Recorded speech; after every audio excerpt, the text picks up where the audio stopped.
स्वागत है आप सभी का एलएस क्लास में। तो मुझे उम्मीद है आप लोग बहुत अच्छे से होंगे और पढ़ाई भी अच्छे से कर रहे होंगे। तो सोशल साइंस का जो है टॉप 20 क्वेश्चन आप लोग के लिए लेके आए हैं।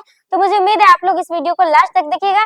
तो चलते हैं फिर क्वेश्चन पे। और फर्स्ट क्वेश्चन आपका यहाँ पे है कि ब्रेसलिटोवस की संधि जो है वो किन किन देशों के बीच हुई थी।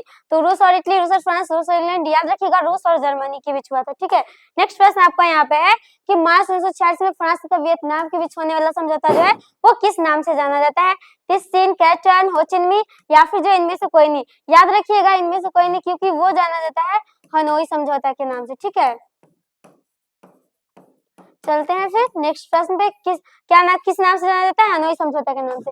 नेक्स्ट प्रश्न आपको यहाँ पे है कि पूर्ण स्वराज की मांग का प्रस्ताव जो है कांग्रेस के किस जो है वार्षिक अधिवेशन में पारित हुआ। तो याद रखिएगा ऑप्शन नंबर है 1929 ईस्वी लाहौर।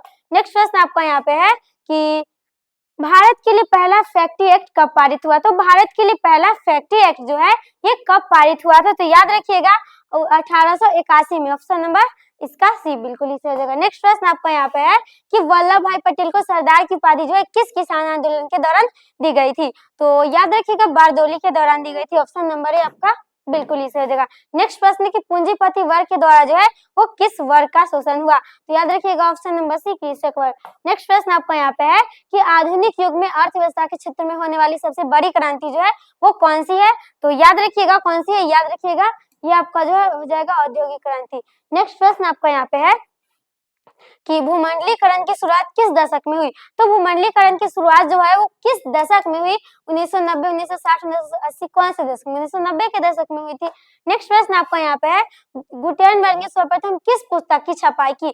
तो गुटेनबर्ग ने जो है वो सर्वप्रथम किस पुस्तक की छपाई की थी। तो बहुत बढ़िया, ऑप्शन नंबर डी बिल्कुल ही सही हो जाएगा, बाइबिल की। नेक्स्ट प्रश्न आपका यहाँ पे है कि विश्व में सर्वप्रथम मुद्रण की शुरुआत कहाँ हुई। भारत, जापान, चीन, अमेरिका। कहाँ हुई थी? अमेरिका में। ठीक है, नेक्स्ट प्रश्न आपका यहाँ पे है कि मेढक के प्रजनन प्रक्रिया को बाधित करने वाला रसायन जो है वो इसमें से कौन सा है। बेंजीन, यूरिया, एंड्रीन, फास्फोरस। ऑप्शन नंबर जो है आपका सी बिल्कुल इस हो जाएगा, एंड्रीन है।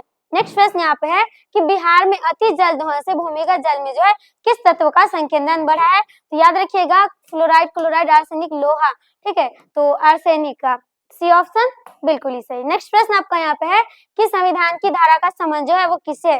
तो याद रखिएगा वन्यजीव तथा प्राकृतिक संसाधन के संरक्षण से संविधान की धारा 21 का संबंध है। नेक्स्ट प्रश्न यहाँ पे है कि बिहार के कितने प्रतिशत भौगोलिक क्षेत्र में जो है वो वन का फैलाव है। तो कितने प्रतिशत? 7% भौगोलिक क्षेत्र में। ठीक है, नेक्स्ट प्रश्न आपका यहाँ पे है कि एल्युमिनियम बनाने के लिए किस खनिज की आवश्यकता पड़ती है। तो मैग्नीज, टीन, लोहा या फिर जो है बॉक्साइट। याद रखिएगा किस चीज की आवश्यकता पड़ती है? बॉक्साइट की।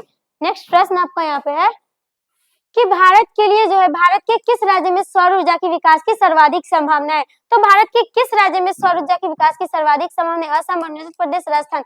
राजस्थान न हो जाएगा जी। ठीक है, नेक्स्ट प्रश्न आपका यहाँ पे है कि निम्नलिखित में कौन छोटे पैमाने का उद्योग है। तो चीनी उद्योग, कागज उद्योग, खिलौना उद्योग या फिर जो है विद्युत उपकरण उद्योग। इसमें से छोटे पैमाने का उद्योग कौन हो जाएगा? खिलौना उद्योग।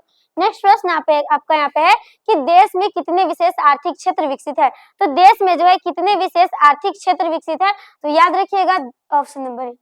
ठीक है, नेक्स्ट प्रश्न आपका यहाँ पे है कि बिहार की सीमा में रेल मार्ग की कुल लंबाई जो है वो कितनी है। तो ऑप्शन नंबर ए आपका जो है बिल्कुल ही सही हो जाएगा। नेक्स्ट प्रश्न यहाँ पे है कि तल चिन्ह की सहायता से किसी स्थान विशेष की मापी गई ऊंचाई को क्या कहते हैं। तो इसका जवाब जो है आप लोग को कमेंट में बताना है। तो मुझे उम्मीद है आप लोग क्लास को लास्ट तक देखे होंगे और फिर इसका जवाब बताइएगा। तो मिलते हैं फिर नेक्स्ट क्लास में, तब तक के लिए जय हिंद, जय भारत।